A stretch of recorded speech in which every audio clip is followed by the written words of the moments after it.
अभिनंदन प्यारे बच्चों, आज हम हिंदी की कक्षा में समरूपी भिन्नार्थक शब्द पढ़ने जा रहे हैं।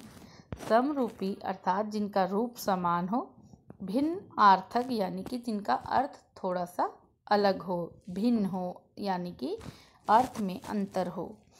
इन्हें हिंदी में श्रुति सम भिन्नार्थक यानी कि जो सुनने में एक समान शब्द लगते हैं लेकिन अर्थ में भिन्न होते हैं, और अनेकार्थी यानी कि जिनके कई अर्थ निकल कर आते हैं, ऐसे शब्द भी कहा जा सकता है। यहाँ सम उच्चारित यानी बोलने में समान लगने वाले भिन्नार्थक शब्दों के उदाहरण दिए गए हैं। ध्यानपूर्वक देखिए। अकर, अकर अर्थात ना करने योग्य। आकर, खान या खदान। आकर शब्द को आप एक क्रिया रूप में भी पढ़ सकते हैं, जैसे राम घर आकर खाना खाना। ठीक है, तो आकर एक क्रिया के रूप में भी आप लिख सकते हैं। अनल, आग। अनिल, वायु। अपर, दूसरा।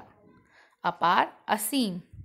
अपेक्षा, तुलना में या आशा।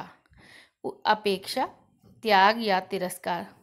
कई स्थानों पर इसे उपेक्षा भी लिखा जाता है। छोटा ऊ, पको, छोटे ए की मात्रा, क्ष क्षत्रिय और आ की मात्रा। अभिराम, सुंदर। अविराम, लगातार। ग्रह, सूर्य या चंद्र। ग्रह, घर। जगत, संसार। जगत, कुएंगा, चबूतरा। डीठ, नजर। ढीठ, धृष्ट। तरनी, सूर्य, तरणी। नाव, तरंग, लहर।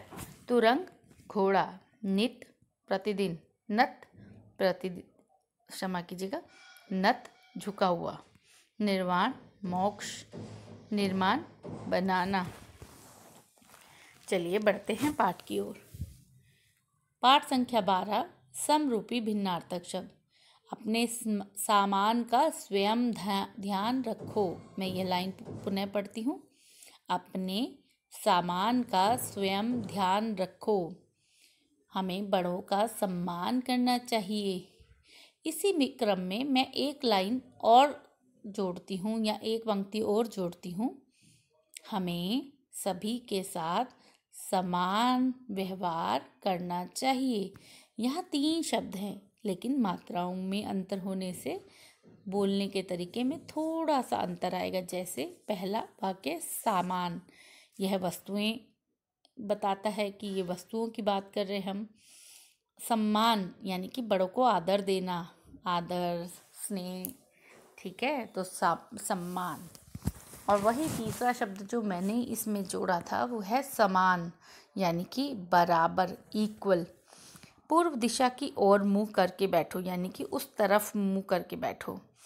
राम और श्याम, यहाँ 2 जनों की बात हो रही है, तो और या एवं या फिर व, इस तरह के शब्द आप प्रयोग कर सकते हैं। आज पिताजी का आना निश्चित है। निश्चित मतलब पक्का। आप निश्चिंत रहें, बिना चिंता के यानी कि बेचिंत रहें। आपको चिंता करने की कोई ज़रूरत नहीं है, मैं यह कार्य कर लूँगी। हमारे विद्यालय में योग्य अध्यापिका हैं। हमारे विद्यालय में कौन है? योग्य अध्यापिका है। योग्य मतलब काबिल। ध्यान, योग का स्वास्थ्य के लिए बहुत महत्व है, यानी कि योग शारीरिक आसनों की पद्धति। इन वाक्यों में रेखांकित शब्दों का उच्चारण कीजिए। हमने पाया कि इन शब्दों का उच्चारण समान जान पड़ता है, लेकिन अर्थ की दृष्टि से ये शब्द अलग अलग हैं। शब्दों को समरूपी, क्षमा कीजिएगा, ऐसे शब्दों को समरूपी भिन्नार्थक शब्द कहते हैं।